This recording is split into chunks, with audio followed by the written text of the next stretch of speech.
are finally in the heart of summer now, here at the edge of the wilderness, and the wildflowers are in bloom. There's yarrow, oxeye daisies, bird's foot trefoil, purple clover, and now, at last, the black-eyed Susans.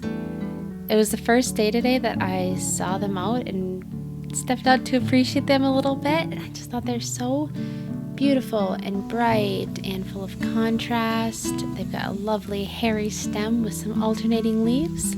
So I thought, hey, why don't we paint these today in the studio? Alright, so here we are.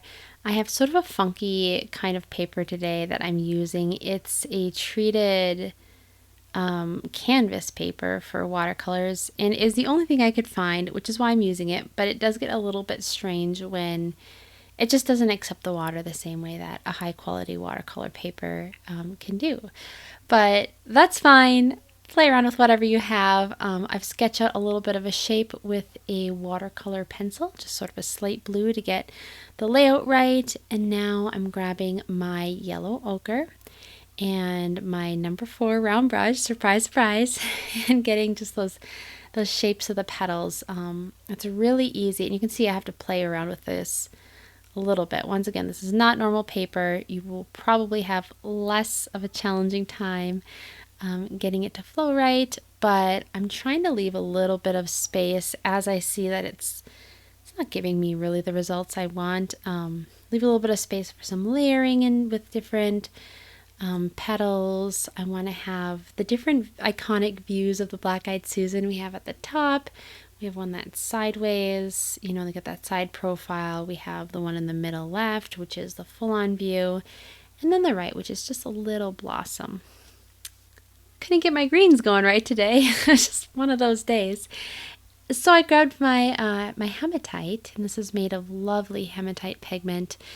It is a reddish brown, as you can see. It's mixing a little bit with that slate blue that I use for that watercolor pencil. So you'll see kind of a little bit of a different tone coming through. But it does provide a really nice complementary, contrasty color with the yellow ochre. So it gives us a little bit of autumn vibes in midsummer. I do have to wait a little bit. Like you'll see, it's not working right. It's not working the same way as normal paper. So we'll take a pause. I pause for about 10 minutes.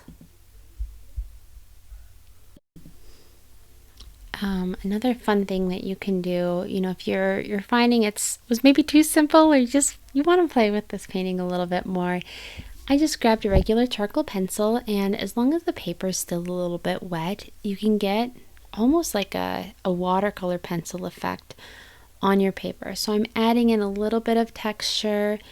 It's addicting, so I'm just gonna go a little bit wild with it and play around with the stems and the leaves a little bit.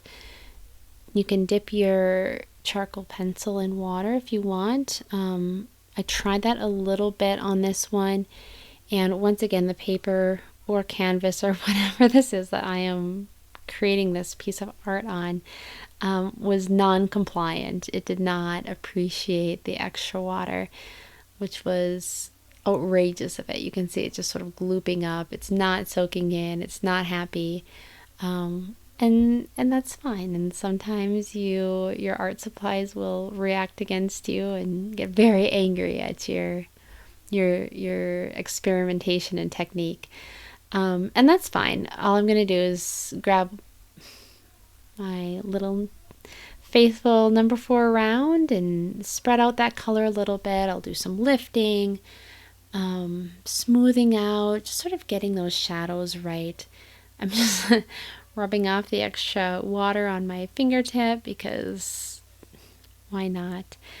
But yeah, I don't know. I think this is such a fun painting to do. It's so summery, it's so gentle, so easy, a nice little flourish to really anything. So I hope you enjoyed painting this one. I know I did. It's fun to have some non-challenging, really classic flowers to add to your repertoire, to be able to appreciate the natural beauty of So I don't know. Let me know how it went.